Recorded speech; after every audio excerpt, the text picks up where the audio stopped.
لالچ کا انجام۔ ایک گاؤں میں دو بھائی رہتے تھے۔ بڑا بھائی امیر تھا اور چھوٹا بھائی غریب، لیکن ہر ایک کی مدد کرنے والا تھا۔ ایک دفعہ جب چھوٹا بھائی اپنے گھر والوں کے لیے بازار سے کھانا لینے جا رہا تھا تو راستے میں اسے ایک فقیر ملا۔ اس نے کہا، خدا کے لیے اگر تمہارے پاس کھانے کو کچھ ہے تو مجھے دے دو۔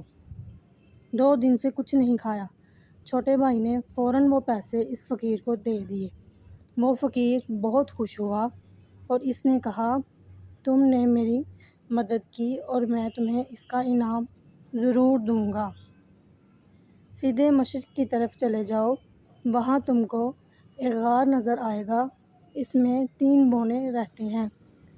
ان سے کہنا کہ بابا نے مجھے بھیجا ہے اور کہا ہے کہ وہ چکی مجھے دے دو جو بابا نے تمہارے پاس رکھوائی تھی، اور ان بونوں کے لیے تم کوئی تحفہ بھی لے کر جانا۔ یہ کہہ کر وہ بزرگ چلے گئے۔ چھوٹا بھائی مشرق کی طرف چل پڑا۔ اس نے ان بونوں کے لیے کیلے لیے تاکہ وہ ان کو تحفہ دے سکے۔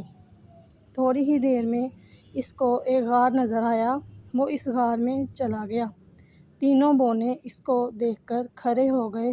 اس نے ان بونوں کو بابا والی بات بتائی اور ان کو تحفے میں کیلے دیے۔ یہ دیکھ کر بونے بہت خوش ہوئے اور کہنے لگے، اے نوجوان، تم نے ہمارا دل خوش کر دیا۔ یہ لو 2000 اشرفیاں اور یہ لو چکی۔ اس کو تم رات کے وقت لال کپڑا ڈال کر کہنا، چکی چکی آٹا نکال، اور اس کے علاوہ جو چیز تم کو چاہیے وہ مانگ لینا، یہ چکی تم کو دے دے گی۔ یہ سن کر چھوٹا بھائی بہت خوش ہوا اور چکی اور اشرفیاں لے کر اپنے گھر چلا گیا۔ اب چھوٹا بھائی جو چیز چکی سے مانگتا وہ اس کو مل جاتی۔ اب وہ راتوں رات امیر ہو گیا۔ اس نے ایک بنگلہ بنایا، گاڑی خریدی اور ٹھاٹھ باٹھ کی زندگی گزارنے لگا۔ جب اس کے بڑے بھائی نے دیکھا تو یہ راتوں رات امیر ہو گیا، لیکن اس کے پاس اتنا پیسہ کہاں سے آیا؟ آخر اس نے پتہ لگا لیا۔ اس نے سوچا، کیوں نہ یہ چکی اس سے ہتھیا لی جائے۔ ایک دن جب چھوٹا بھائی سو رہا تھا تو بڑا بھائی اس کے گھر سے چکی کو چرا لایا اور اپنی بیوی اور بچی کو کشتی میں بٹھا کر دوسرے شہر روانہ ہو گیا۔ جب وہ لوگ کشتی میں جا رہے تھے تو بڑے بھائی نے سوچا، دیکھتا ہوں کہ یہ چکی کیا کیا کرتی ہے۔ اس نے اس پر کپڑا ڈال کر کہا، چکی چکی نمک نکال۔ چکی نے نمک نکالنا شروع کیا۔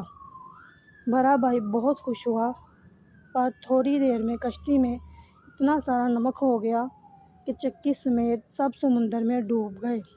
کہتے ہیں کہ وہ چکی اب بھی چل رہی ہے اور اس میں سے نمک نکل رہا ہے، تبھی تو سمندر کا پانی کھارا ہے۔